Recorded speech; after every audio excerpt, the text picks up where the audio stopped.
Hello students, नमस्कार। अ tiger in the जू एक कविता है कक्षा 10 की। उसका सेंट्रल आइडिया हम लेकर के आए हैं।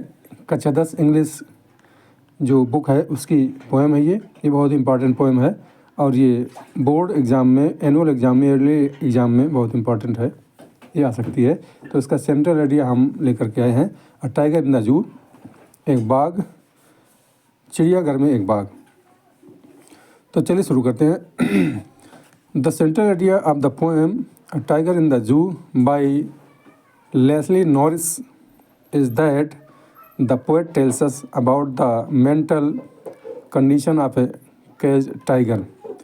तो इस कविता के जो पोएम है, जो ये पोएट हैं वो हैं लेस्ली नॉरिस। इस कविता का नाम है अ टाइगर इन द जू।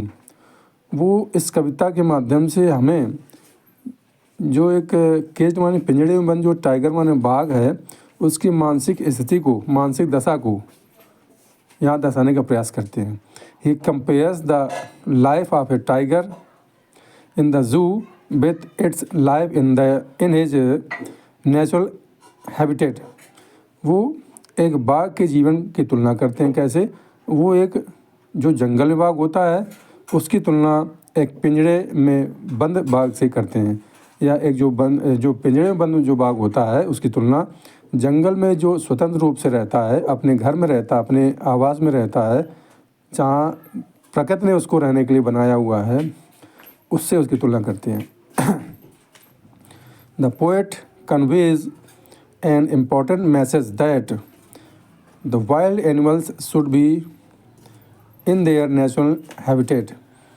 यहाँ पर इस कविता के माध्यम से ये जो कवि हैं लेस्ली नॉरिस, ये बहुत बड़ा संदेश हमें पहुंचाना चाहते हैं, देना चाहते हैं।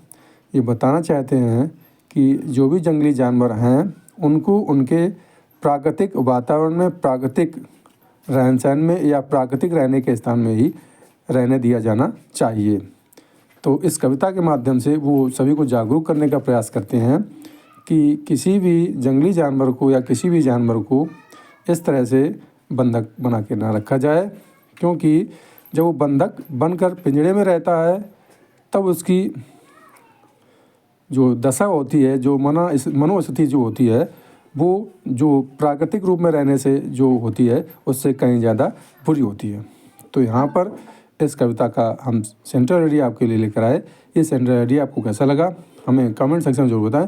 ये बहुत इंपॉर्टेंट सेंट्रल आइडिया है और इसकी आप तैयारी कर लें, ये निश्चित ही बोर्ड एग्जाम में आने वाला है। तो चलिए मिलते हैं अगली वीडियो में, तब तक नमस्कार, जय हिंद, वंदे मातरम।